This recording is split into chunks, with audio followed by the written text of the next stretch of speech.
everyone, welcome. It's a beautiful spring day here in Raleigh, and we're so glad that you've joined us. How does someone use writing to help heal them? How did today's guest rekindle his passion that he had for writing when he was younger into writing today?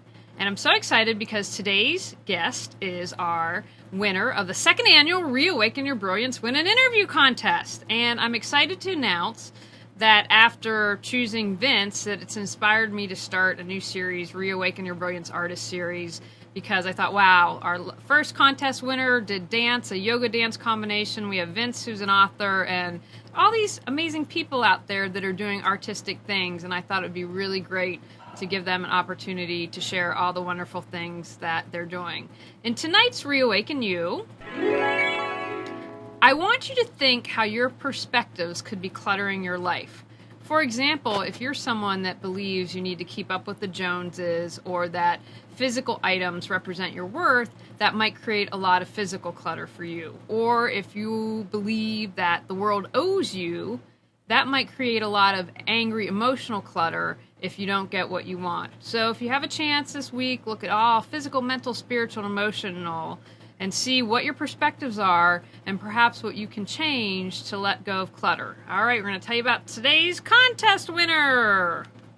Vince Guaglione is a guy who asks a lot of questions, not only of himself, but of his society and the world around him. Although he claims he's found no real answers, that hasn't stopped him in his quest to gain perspective on a little something we call life. With the passing of his significant other in early 2012 and the advent of e-publishing, he decided to dust off the pen and paper and re-engage in his own personal brand of journaling to help collect his thoughts. Thus was born the Narratives. When he's not at his real job, you can find him sucking down venti-sized coffees at a brisk pace at his local Starbucks, thinking up new writing projects, or pondering his mystery questions of life. Originally from Philadelphia, Vince now resides in Raleigh, North Carolina. Welcome, Vince. Hey, good to see you, Julie. Thanks very much for having me on the show. We are excited to have you, so let's get started. I'd like you to briefly tell, whatever you're comfortable with, what happened with your significant other and how that kind of started you writing again. Sure. I met my significant other. Her name was Joanne. We met in the summer of 2009, introduced by a mutual friend, and we kind of hit it off, started dating. 2011, summer 2011, we started making plans for our future. We both had been married before, so we didn't necessarily have to get married, but we were on the same path. So we decided to start moving in that direction. Everything kind of just a month later just went completely, did a 180. Her youngest son, who was 20 years old at the time, it was August 31st of 2011, he died in an accident. And that started a downward depressive spiral for her that she never really was able to get out of. So on the 3rd of January 2012, she committed suicide. So I had 2 deaths to deal with in a very short period of time. And I was definitely, very grief-stricken. Needed to try to find a way to process this. I had a lot of help on the way, so I had family and friends who were always in contact. My sister came down to Raleigh with one of my best friends from many years ago, and they helped out. I had a great therapist who I've known for 20 years. She was quite helpful, but I found that the process itself was different than I expected. Every time I thought I had taken another step, I had actually remained in place, or was something that was bringing me back down. So for the first 7-8 months of 2012, I was kind of dealing with this and trying to figure out, how to process what I was feeling, figure out how to process my emotions, and I was more or less a zombie for 8 months. I was not getting enough sleep. I wasn't getting any sleep, actually. Plenty of sleepless nights. So on one of those evenings, it was, I guess, about 2 or 3 in the morning, I had woken up, and I just thought to myself, I need to find something that I could channel some of this energy. So I thought back to my youth, and when I did a lot of journaling, I filled pages and pages of journals from probably around the time I was 12 or 13 all the way through 2021. So I thought, well, maybe this is what I need to do to kind of get back to that writing, to try to get more in touch with myself and to give myself a voice. So I started the next day, just started my own brand of journaling, trying to put anything on the page that I felt was relevant, things that I was feeling, whatever emotional state I was in at the time. I just decided that was all going to go down on the page, and I was just going to see what came of it. So within about 6 weeks, I had about 15 or 16 short essays, journal entries written, and I thought, well, now I'm in my 40s now, and it's I've just been through an experience where I know I'm not going to be here forever, and obviously anything can happen on a day-to-day basis. So with the advent of e-publishing, I thought, well, I could just take this work that I've put together, self-publish it, and if it happens to be read by somebody who finds it useful, if they could pull anything from it, then I thought that would be great. So I decided to head in that direction. I want to ask you a couple questions in there. Sure. That's great. So, one, how would you say that your writing helped you heal? Well, it got me to more or less focus on myself again, so it took all the distractions out, the things that normally distract us on a daily basis. It allowed me to just sit and concentrate on me, concentrate on what I might be feeling inside. I always had a bit of an emotional turmoil, so to speak, and just being able to write that out and bring that to the page, that definitely helped me. I would go back and read things that I'd written, and I thought, wow, I really didn't know how much of this emotion I was feeling, how much of that emotion I was feeling. So it kind of got me back in touch with myself.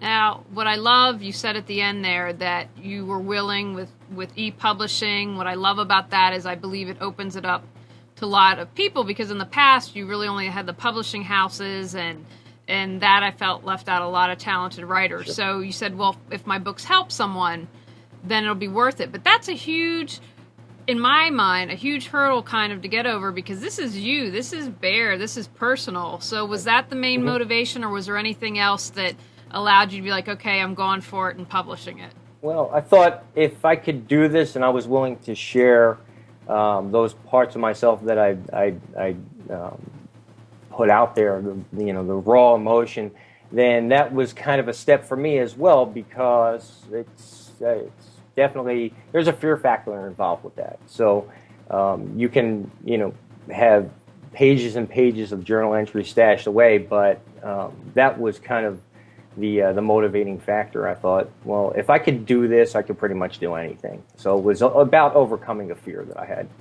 Now, what advice would you have for someone, whether they're a writer or, say, a painter? I think early on in the creative process, it's so important to have supportive people, because I can't tell you the number of stories where I've heard where people are like, oh, I started, but someone told me I sucked and I wasn't good at it, and that just, made me withdraw more. And, the personal example I would use, when I was going through a really intense healing process, I wrote a book, and I use that expression very loosely because it was really more like a what I would call a raw journal, and I sent it to someone who I think I might still have the email, who just very kindly said, you know what, this is wonderful, you've done it, it's still very raw, it's nowhere being ready to publish. And a month or so after, I was like, oh my gosh, I can't even believe I let anyone see this. But she was kind and still encouraging, and I think that's so important. So what do you say to that? Absolutely. I think that, a lot of this, for me anyway, was about me. It was about just putting myself out there. Regardless if it was good, if it was bad, I was going to leave it up to readers to judge it. Just taking myself completely out of the mix. I thought, if I could drop this out there, and regardless, if I get, great comments, great feedback, terrible feedback, it doesn't matter. For me, this was more about my legacy. So this is something that's going to outlive me, and that's what I wanted to leave behind.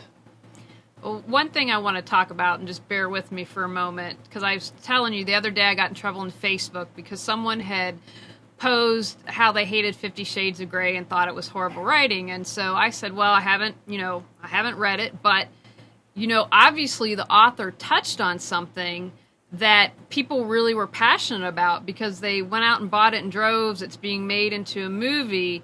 And so to me, there's not everyone's Shakespeare, but I like Shakespeare, but I don't want to read Shakespeare all the time. So to me, it's not always about grammatically correct and flowing and fancy and all that. And it's about, do you connect with people? What are your thoughts on that? Yeah, I agree. I think that there are a lot of independents. Without the platform, we would be missing out, because I've picked up a number of works recently that I thought, wow, this is really good, and it would have never seen the light of day had it gone to a traditional publisher. Some of them are just 10-page stories. Others are novels, but it definitely gives us more of an opportunity to look at things and read things that we would have never had the ability to do before. So I think it's great. Do you can you talk a little bit about the e-publishing process and what you use and decided to use for someone out there who might have no idea and be interested in publishing their works? Sure. There's a number of different outlets for it, but I gravitated towards Amazon and made use of the Kindle platform initially, and then also the CreateSpace independent publishing platform for paperbacks. The process is fairly easy. They give you a step guide that just gives you the entire outline. So it tells you what you need to do, how you need to format your book, how you upload it, and how to set up your author profile. Amazon makes it really easy to do. So I decided, I looked at two options, and I chose Amazon because that was going to get me to market quickest. But there are others as well. For me, that's just my preferred method. So I just continued to use it as I continued to build more publications and use the platform for all of those as well. I want to remind everyone that's listening, if you have a question for Vince, you can chat it here on the web and I'll ask him, or you can call us at 919-518-9773 or Skype Computers 2K Voice. Talk a little bit about having support as a writer. I know you just did an event a couple weeks ago where you had 5 or 6 different authors and you all read and had your books, but I think for the creative process, that's something that's very beneficial. But what are your thoughts? What do you say about that? Sure. When you have other authors that you can connect with, and you can learn a little bit more about them and their story, what they have to offer, it's great in that we can share that information. We can share the same types of things that we're all going through as well as independents, trying to get a market, try to increase our presence on social media. And we're all very supportive because 99% of us are in the same boat. So we're all trying to get our works taken seriously and looked at and actually be able to help each other out along the way. So it's been great. And the nice thing about it is that as I get more plugged into the community, I'm also finding that there are more and more authors out there. I thought I might be one of, I don't know, maybe a few, but this area turns out that there are a lot of independently published authors. So it's been good thus far. The book event was great. There were, I believe, 11 other authors there, and we had some foot traffic at the event, and we had a number of people who were there to listen to the readings, and we got a chance to talk about our works. So it was definitely worthwhile. I'm glad I participated. Now, I want to talk about all your books now. Now, the first one, the narrative's Keeping the Soul Alive, I would say the main inspiration was your processing Joanne's death. So after you completed that, what was the inspiration to do keeping the narratives, your second book, Dusk or Dawn? Mm-hmm. Well, I had... At the time of release, I had a few other things that were in my mind and things that I still needed to process. So I hadn't gotten through the entire, healing process just yet. Actually, it took a lot longer than I thought it would. But I decided, well, if this worked out great, so I'm just going to keep doing what I'm doing, and whatever comes of it, then that's great as well. And within a few months, I had another 12 or 13 short essays ready to go. So I decided it was time to publish that, and then I worked on a third, finished that in December of 2013. And I think that, the interesting thing about these works is that all three of them kind of take me full circle through my healing process. And when we talk about like stages of grief, the 5 stages of grief: denial, anger, bargaining, depression, and acceptance. As it turned out, going back and looking at what I'd written, I'd actually experienced them almost in reverse in a way, where the anger phase, which is it's prevalent throughout narratives 3. It's a lot of venom that I was spewing out there, but that all stemmed from an internal anger. So once I had gotten through all 3 of those, and it was about, I guess, a little over 14 or 15 months through the entire process, I thought, wow, this was like full circle. So I finally hit a point where I had kind of cleared all that, and I knew I had gotten through. But it took the full 15 months to get to that point. And there was definitely a transition through all 3. The first one, it was more or less, about what had happened, what the things that I was trying to process initially, and my thoughts of just seeing the things that were happening around me and what was going on in the world. And I thought, wow, we've got, so many issues that are more important than some of these things that's happening out there. That was kind of like where I was at with the first one. The second one was more or less me beginning. You could say I was beginning to clear some of these hurdles, focusing more on my process, and also providing some memories of things that had happened years past, good memories. So I was making progress, but then when the third one hit, it was a complete 180 in a way, where I just had to process all that anger. And that's how it came out. It came out in the third one. Which is titled Fanning the Flames, and yes. He had a cover redesign, which is only available at the moment on the Kindle version, which is my favorite.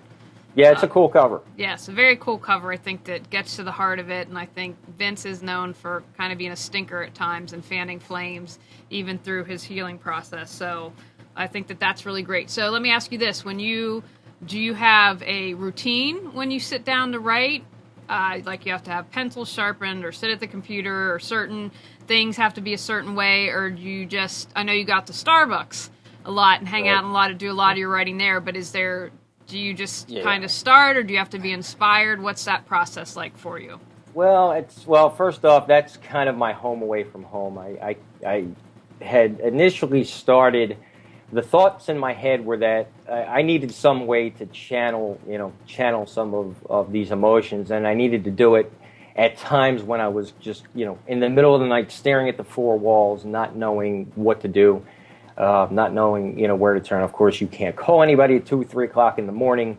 So it was things that I needed to take care of myself. And I thought, okay, well, this is how I'm going to do this. But as it turned out, I found that I was most comfortable just going out, sitting out on the patio, propping my feet up in warm weather, and just writing. As far as how I go about the writing process, more or less, if I get an idea, if I hear about some issue that's in the news or something that has happened to me personally, I experience something that I want to write about, or I have an emotion, something that's been on my mind, I'll just make it a point to focus on that one specific thing, and then just start writing about it. So there's a little bit of a process to it, but it's kind of random. So I could go maybe weeks without writing anything. Other times I'll have 2 or 3 things hit me at the same time, and then I'll just plow right through them in one shot. So you have 3, I love how you talk about coming around full circle, so you have 3 volumes in the narratives. Do you feel that you're healed from what happened with Joanne, or do you see maybe a narratives 4 down the road, or too early to tell, or who knows? Yeah, I have healed. I've gotten to that point where I've been able to put it all behind me, and when I look back on it, I look back with fond memories. which is great. It was a great experience to have the time that we did share together. So I look at it all as positive. And I think that right now I'm at a point where I want to continue these works, and it's more about me and my growth process, growth as a human being. So I've got ideas, and I've already started on another narrative work. I have about 8 essays written for that one, and these are going to be it's entirely about my growth as an individual. So I'm focusing entirely on myself. It doesn't have anything to do with the past. It doesn't have anything to do with other things that are happening around me. This is all about me. So that's my plan for the next one, and we'll see what happens after that. You want to share an example of a way you've grown? If it's not too early to let it out, if it's in the book, or that's something that maybe you can share with others that they might benefit from? Well, I think that as far as the just recognizing that I have a ways to go. I'm a work in progress. I used to think, okay, well, I knew everything about everything, and I didn't need to grow anymore. But really, for me, it's more about bringing some of those emotions to the surface. I at times have had a hard time kind of processing that and figuring out what's going on with me, and then trying to reconcile that particular issue. But now it's more of focusing on myself and paying more attention to myself, listening to myself more, and really trying to bring that forward. So that's one area where I've definitely grown. Of course, my biggest problem was I always walked around with a chip on my shoulder, and I really needed to put that in its place and reconcile that. I always believed that I wasn't good enough, I wasn't smart enough, whatever the case may be. It was just my own personal struggle. I still struggle with that occasionally, but not so much anymore. I've kind of, learned to cut myself some slack. One of my mentors many years ago told me, you really need to cut yourself some slack. So I'm trying to take his advice more now than I used to. All right, excellent. Now, you decided to self-publish, but I also think there's a lot of worth in, even if it never sees the light of day, writing can help you heal. And so what are your thoughts for people who are closet writers or never want that, never want to get their work out there? And that's perfectly fine. I mean, there would be at times, I'll go back and I'll look at some of what I'd written in journals, and I thought, I really can't publish this. I don't want to publish this. I don't even want to look at this again. But it was helpful to read it and to reflect back on it, think about what I was feeling at the time that I did write it. So yeah, it's definitely helpful to go back and to reread what you've written, and sometimes you give it some time, get back to it, and then some of the answers become clear just by going through that process of thinking back to what you were doing and how you were doing it at that time. So yeah, you don't have to publish. You don't have to put yourself out there in the way that I have, and that's okay. As long as what you're doing helps you, that's what's important.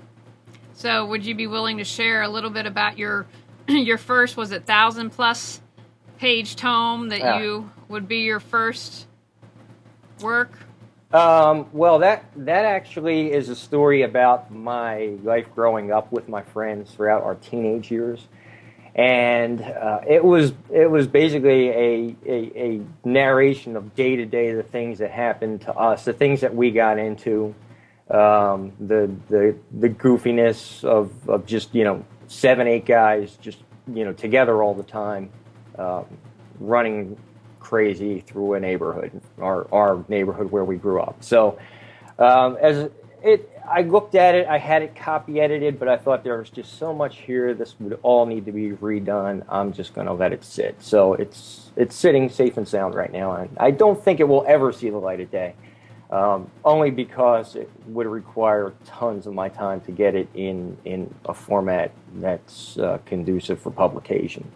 Yeah, but you took the time. It was important to you. It was a time in your life where it would serve as a good distraction, and it's kind of the Philly version of Stand By Me. So, it's a nice thing that you can share with your guy friends that I think is you know. I've shared bits and pieces of it with them, and they all thought it was great. So I mean, you know, but they're biased.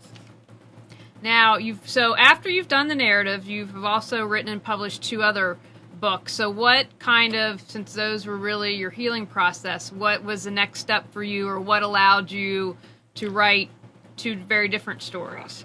Well, I'd always been interested in writing fiction. When I was younger, I had put a bunch of stories together that I thought might be great for like horror or mystery publications, maybe pulps, comics, that type of thing.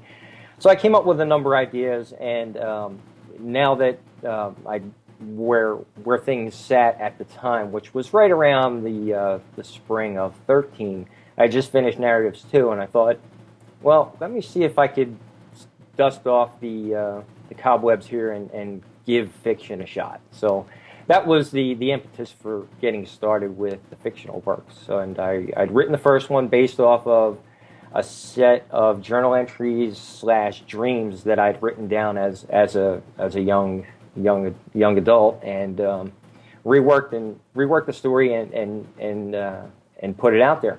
And the second one was more or less, it was a little bit of a different story in a way. I kind of tend to gravitate towards like Stephen King, H.P. Lovecraft type of fiction, horror, some suspense. So this story was a little bit different, and I had a friend who told me one time, she said, why don't you write a story with a happy ending? So I said, okay, for you, I'm going to write a story with a happy ending. So that's how that one came about. Well, so tell us whatever. So the 2 books are Eva and Chasing Angels. So if yes. you want to give a little more detail on each, feel free to do that. Well, I think that those are obviously totally different genre. Mainly, you could think of both of them as a story about a man who, or anyone, without going into details, could be anybody who just is facing some sort of struggle and is attempting to figure out how to reconcile that, whether it's something that he needs to reconcile within himself, or something that he needs to solve, like a puzzle that needs to be solved, and it points back to his own inner struggles. So both of them revolve around that type of theme. I won't give too much away. So okay, all right, we don't want you to do that. No, we want people to be able to read the story. So you have those stories still within the narratives, even though it was your healing process.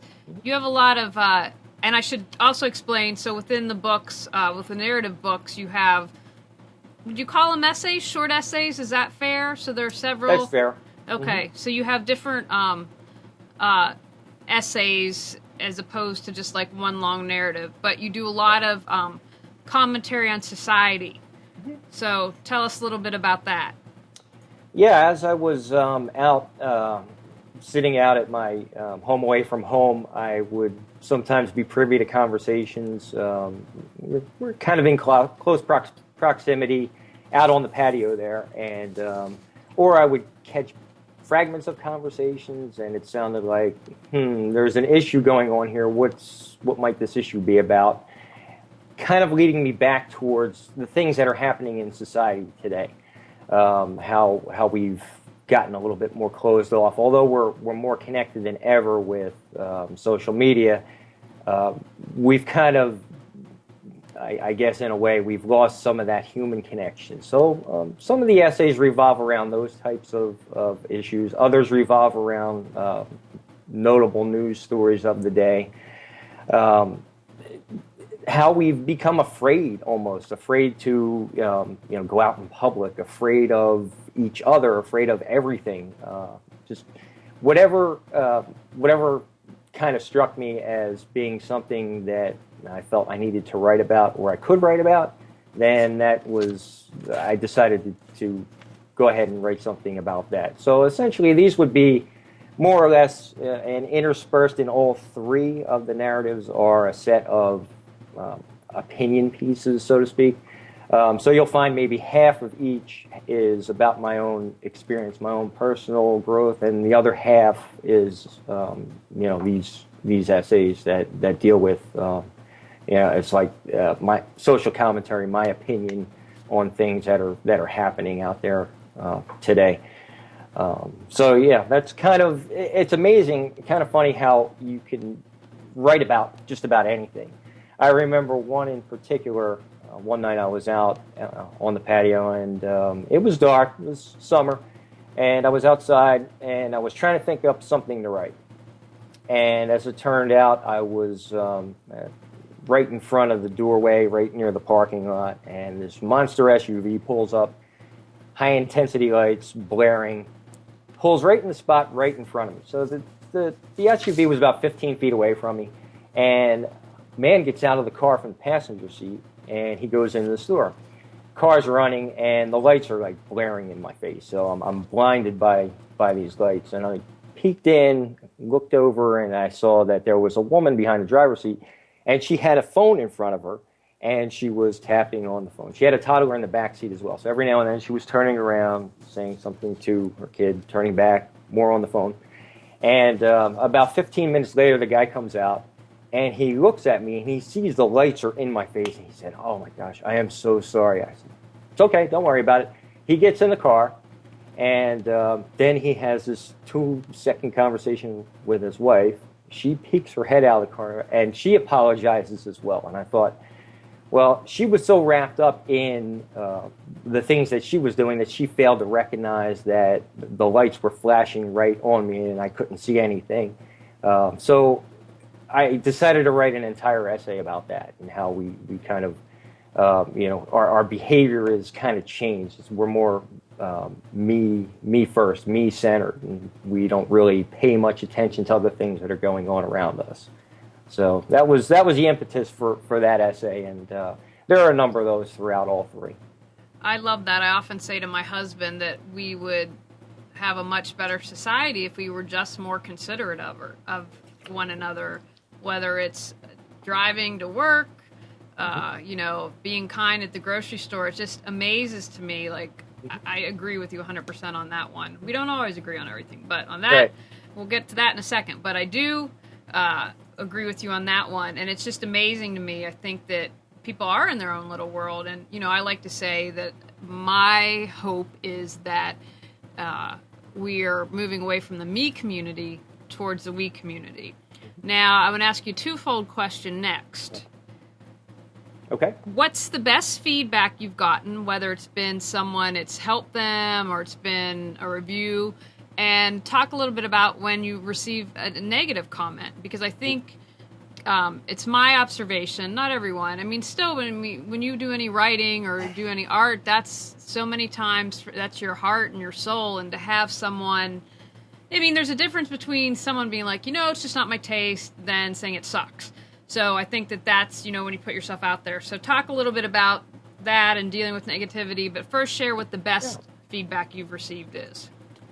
Well, the best feedback that I received thus far has been, and this has been, seems to be a common theme anyway through what I have heard, is that my work is honest. So it's, I've been given credit for being completely honest.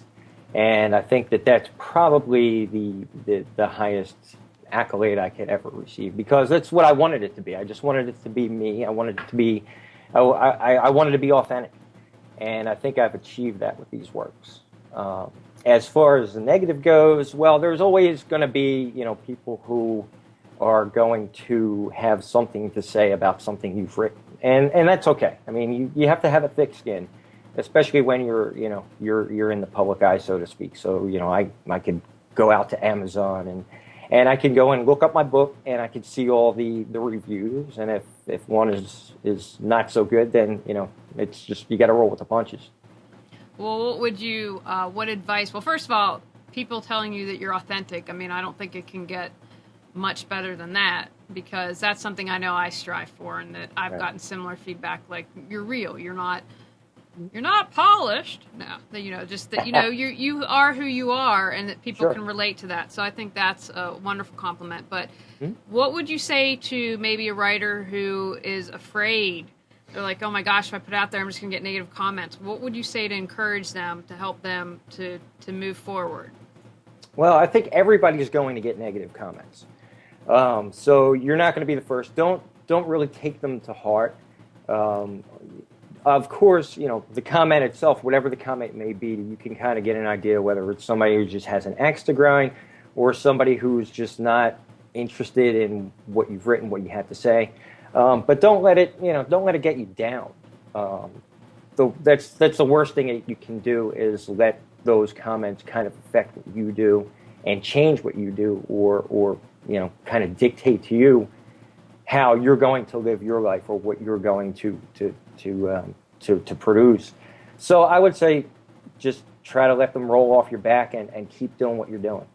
I think that's excellent advice. I am a huge fan of Don Miguel Ruiz's book, The Four Agreements, and I don't know if you've read that, but the second agreement is don't take anything personally. And basically what he says is what people do is about them, and how you react is completely about you. And I think that is so true. And I know when I was younger, I used to want everyone to love me and to please people. Now I'm over that. I did... first time I did a little Google Hangout, I was checking that out and I hung up on myself, and so then I got back on and finished it and I laughed, and how it works there, it goes to your YouTube channel, and I literally, it hadn't been up 5 seconds and someone put a thumbs down, because you see all that stuff in real time, and I just, in the past, would have been like, oh, I didn't like it, and then I saw this and I cracked up and I thought, God, can I have your life that I don't have any time, that I can just sit and watch and be waiting to put the thumbs down button and make someone's day. So I think that's... Hey, we need a thumbs down button on Facebook. We have one on YouTube. Yes, you do. When you can do the comments, they can put... But it just cracked me up. And so, I mean, the good news is I have evolved to not let that stuff stress me out as much. But especially I think artists can have sensitive personalities and be more affected by that than say others. So sure, because you're putting yourself out there. That's what you do. That's who you are, and you're showing people who you are. And if they don't like who you are, then of course that's big. That's very tough to overcome. You need a thick skin, and I try to remember that someone once told me, people don't think anything of anyone more than, for 30 seconds at a time. It's like they'll think something, they'll press a like button, press a thumbs down button, write a comment, and then they'll go right back to thinking about themselves. So it's only going to be temporary. Right. That will be forgotten. Right. Plus, I think it's really apparent when you read someone's comments, if they take the time to do comments, you can tell what their issues are pretty quick, because again, that's not you. You're like, wow, it's kind of obvious that you might benefit from some therapy or something. So I think that's really good advice. And I want to remind everyone, if you have a question for Vince, I know he is happy to answer it. Call in at 919-518-9773, Skype Computers 2K Voice, or feel free to put a question on chat and I'll be happy to ask it. Now, I know you're a writer, you're not supposed to play favorites, but are there some favorite essays that you have? Well, yeah, I do have one in particular that I'd written. It's in Narratives 1, and it's titled The Dark. It was written in September of 12. Another one of the nights when I just, my brain would not turn off. I could not get any rest, couldn't get to sleep. So I remember waking up. I think I went to bed at like 2 o'clock in the morning. I woke up at like 2:30. Came out in the living room and just sat there for a while thinking, this is horrible. I mean, I've been through so many of these nights and I really don't know what to do next. So I was dealing with, a whole bunch of grief still at the time and plenty of anger just because my body just was not functioning. So I pulled out the notebook and I started writing, and it was just raw emotion that came out and wound up on the page. And that was probably the rawest of any of the essays that I had written, just purely from what I was feeling inside. So that's my favorite one. I think that, going back and reading it, I'm thinking to myself, wow, this was kind of crazy. But yeah, it was a great experience. Now talk a little bit about, you are a writer and you are an author. If I were to introduce you to someone, this is my friend Vince, he's a writer, he's an author, but you have a day job. And, yes. And that, I'm not taking anything away. I think that in our society, you know, if you're not a New York best time selling author, you know, I think one, society, but then also unfortunately some artists can think, well, I haven't sold 1,000 million bazillion copies. But to me, that doesn't take anything away from you. And I bring this up because I would like to see a switch in that. One of the reasons why I want to do this artist series is they're amazing people, and was the impetus for Reawaken Your Brilliance, because there are awesome people doing things out there that are assisting and helping others, and I want to help get that information out there. But I don't think that if you haven't achieved a certain level of success, that should take anything away from you. What are your thoughts? Right. Yeah, I agree. I think that, you know, with independent publishing, more people can do what I do now, which is come up with ideas, things that, you know, we'd like to write about, and we can just put it out there. And occasionally, you know, there's going to be a few that by word of mouth or just, you know, through social media, whatever, it just catches on, it catches fire. And then it can be done full time, but it's really, there's really not that many. It's a very small fraction, but I think it shouldn't discourage anybody. You know, my sales, I haven't sold many books at all, and I've got 5 of them out there. But you know, it's not going to prevent me from continuing to write, because that's what I love to do. Of course, you know, yeah, there were times when I feel like, wow, if I just had some more time, this would be great, but I've got to go to my real job. But that's okay. I mean, it's a necessary evil in a way that most authors have to just, you know, find a way to reconcile. And I don't mind doing this. I mean, I love my day job, and I also love writing, so it's worked out pretty well. I also think, you know, you talked at the beginning of the show, one, it's your legacy.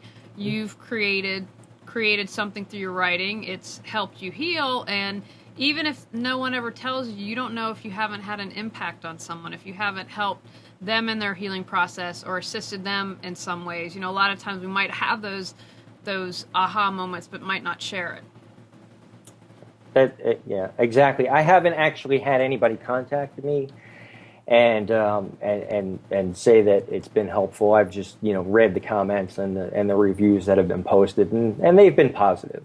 So it's been great. Now talk a little bit. I know you, and I know that you use an editor. So talk about the editing process, and maybe share with others why you feel that's beneficial and how that helps you. Okay.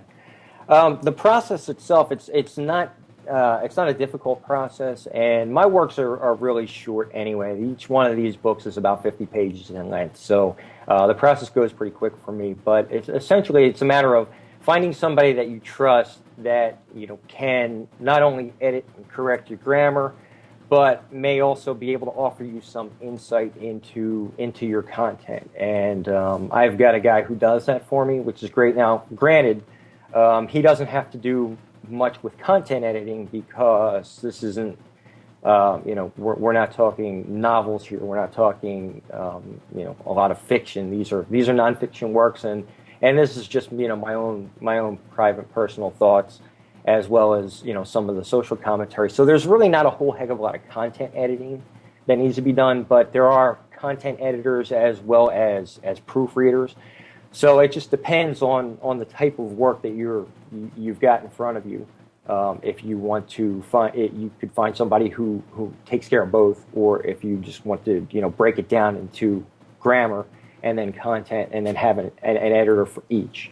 So it's a decision that each person needs to make. Now, also, because even though it's your essays, if you're comfortable talking with, I know you've also sought some legal advice.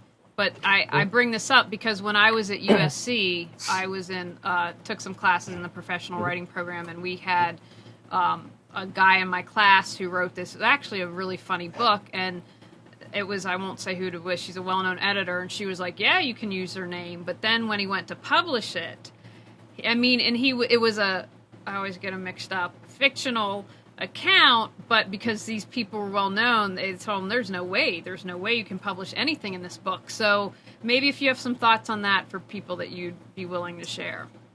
Yeah, I think if it's something that you have a question about, it's really, all it takes is a phone call initially.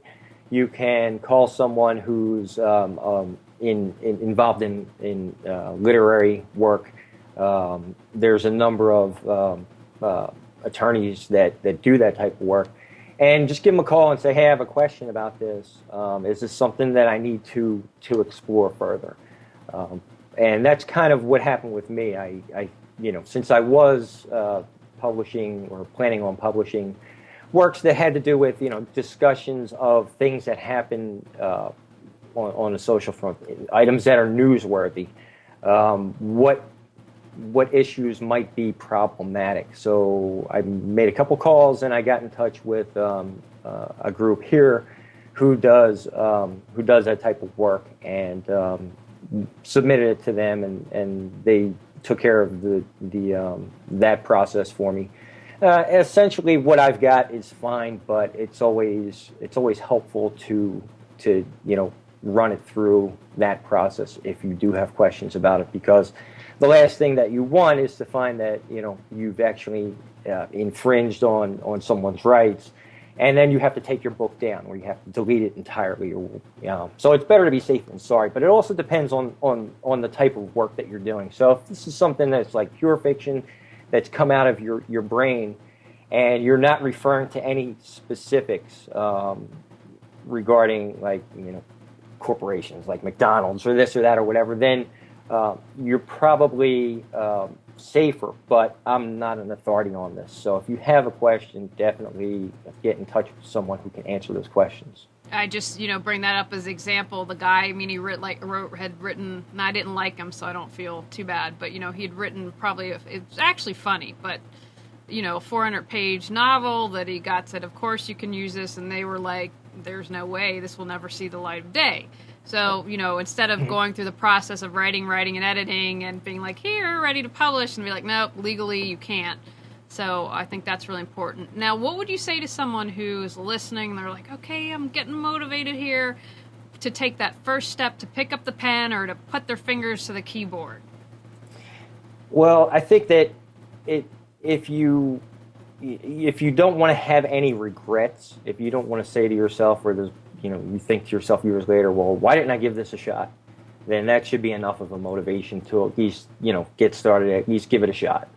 I think that we all go through those times where we're not entirely comfortable, or we're kind of on the fence about something. But just taking the step, sometimes it's the toughest thing, to take that first step. And I recall going back to after Joanne's passing, just being able to take that first step when I'd spent like 3 days just on the couch, unable to move, unable to really do anything other than function on some sort of subconscious level. But being able to take that one conscious step forward, that was what got me started, and it was the beginning of my path to recovering. So yeah, same thing. I would say regardless of the questions that you have or your own abilities, just try it. It can't hurt. Now, I can't remember. One thing that I appreciate when reading your books is that you make me think. And even if I don't agree with it, you still make me think. Now, I'm trying to remember, it's an age thing for you young ones out there. Has the body, mind, spirit thing that you wrote that really angered me been published, or is that coming up in the next book? That was in 3. Okay, that was in 3, which I have 3 right here. Now, this is not this is a nice cover, but the really awesome cover is on the Kindle version. It has a book open with flames coming out. Yeah, and you can also see that's used as the masthead on my Facebook page as well as on my website. So yeah, it's posted in a number of places. What do you have? You shared Narratives 4 is what you're working on. Am I remembering correctly? That's correct. So you have Narrative 4 that's coming up. Do you have anything else in the pike that's not ready, but can you share anything that you're working on? Well, I'm working on a couple other ideas for some short fiction. I haven't formulated the ideas entirely just yet, but one of them came from just a story that I'd written that I was hoping to get published in a pulp back in the late 80s. So I'm kind of reworking that story and I'm going to write that. And I've come up with a new idea, another short story. These are both going to be along the similar lines of the previous two. However, I think I'm trying to take them to the next level, make them a little bit more suspenseful, provide a little bit of a horror element in them, and just kind of shock people as well. So that's what I'm going for. But neither of those have actually been started at this point. Ideas are almost finished, so I'll be writing them over the summer, and hopefully by then I'll have enough in the next narratives to release as well. That is just going to be whenever it's finished, it's finished. So, again, the next narratives is going to be all about me and my growth process. And when I feel I've reached a point where I can publish this, then I'm going to do that. So it might be a few months from now. It might be next year. I don't know. But we're getting there. About 50-60% there on that book. All right, excellent. So I had another question, but hopefully it'll come back to me because I didn't write it down. But one question I do want to ask you, the whole thing that got you writing again was unfortunately a tragedy, losing Joanne. So what advice would you have from someone? And it's not necessarily an artist thing, but maybe they've lost their job or they're going through a divorce. They're really in a dark place right now. What wisdom or words do you have for them? Well, I was in probably one of the darkest places anybody can be after something like that. 2 tragedies in a very short period of time. I was dealing with post-traumatic stress as well, and for me it was all about taking that first step. I got all the help in the world, but it was up to me to take that step. I had to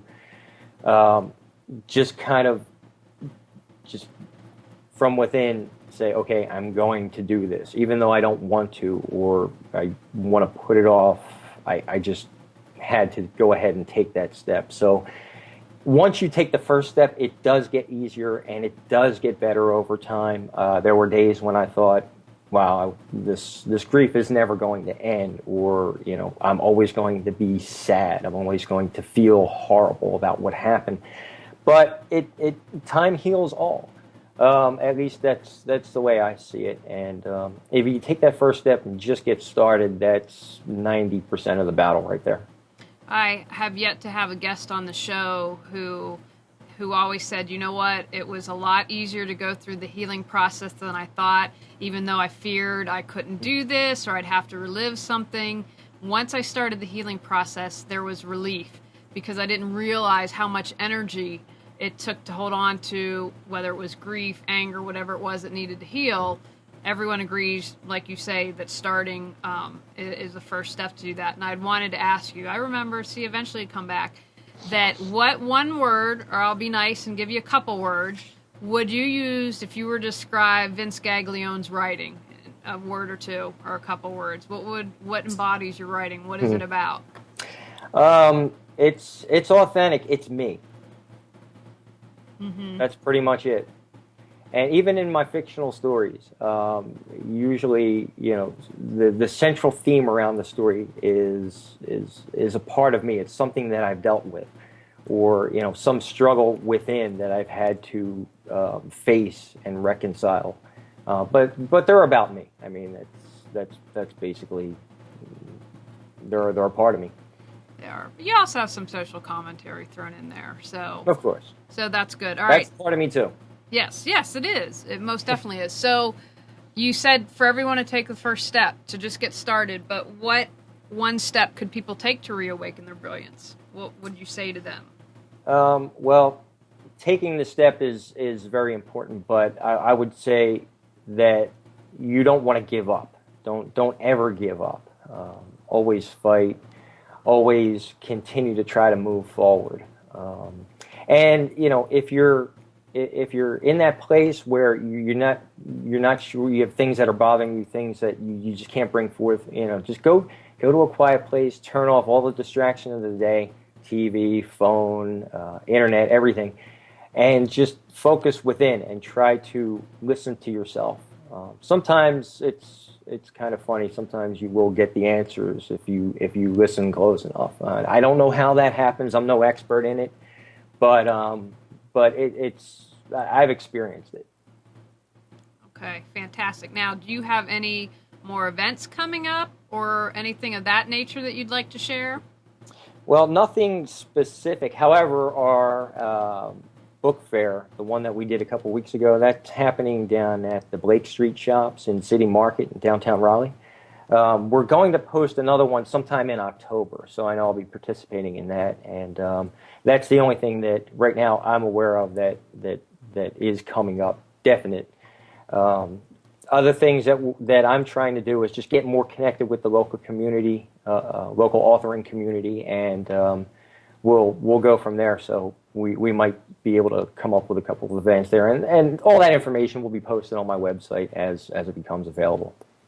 All right, outstanding. Now, are there any final thoughts or anything that you want to share that I haven't touched on yet?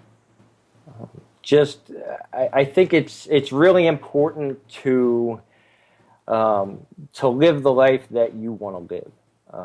So if you've got something that you're thinking of starting, it's important to start that because we might not be here tomorrow.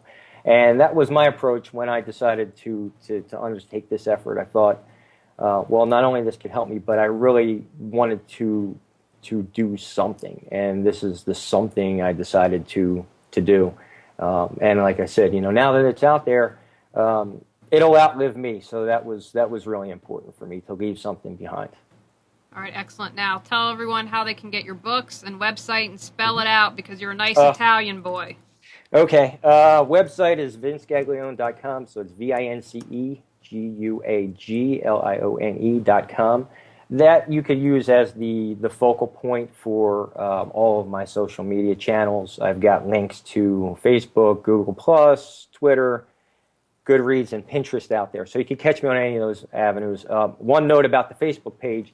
The page itself there are two pages. One is my own personal page. The other is my author page. The author page is the title of my first book, The Narratives Keeping the Soul Alive. So if you don't want to go into Facebook and spell it out, just go to my website, hit the little Facebook button, and it'll send you right over there. In addition, one other social media outlet that I just come across recently was a site called Publish. I'll spell that as well. It's Bublish, Publish.com. So it's essentially, this is a site that allows authors to take pieces or fragments of their book and upload them in these little, what they call book bubbles. So you'll have an excerpt from your book, and then right next to the excerpt might be, your take on it. How an author had written it. What was the impetus for writing this little section of the book? So it's kind of cool when you go in and you search by author. You can see all these little book bubbles. So they have excerpts from their book, and they also give you some background on where that came from, where the inspiration came from, what the story is about, whatever they were thinking at the time of writing. That's really cool. So I just learned about that, and I've posted a bunch of book bubbles out there, so you can go out to Publish and then type in my last name. Of course, I'll be the only one with that last name on that author page, and then my page will come up. It'll have all these little book bubbles, so you can check them out. Oh, excellent. I haven't heard of that site, so I think that's a wonderful tip, and I would encourage you all to read his books. I've read, I think, 3 of 5, so that's not too bad. 3? 2? No, I think 3. 1, 2, and 3. I've read those. Yes. So you can go to vincegaglione.com. You can find him on Amazon. And if he annoys you, we got an a body, mind, spirit thing once. I'm sure if you email him, he would be happy to have a discussion with you, and I just have to throw that out there. I want to thank Vince again. You're quite welcome. Thanks for having me on the show. We appreciate it. Check him out. He's a good guy and's got some good works out there. And thanks, Vince, for being the second annual interview winner and being part of the inspiration to start the Reawaken Your Brilliance Artist Series. Sorry, I'm a little tongue-tied today. That's okay. Thanks. I certainly appreciate your time. Thanks very much, Julie. All right, everyone. Go out there and reawaken your brilliance, and we'll see you here next week. Bye now.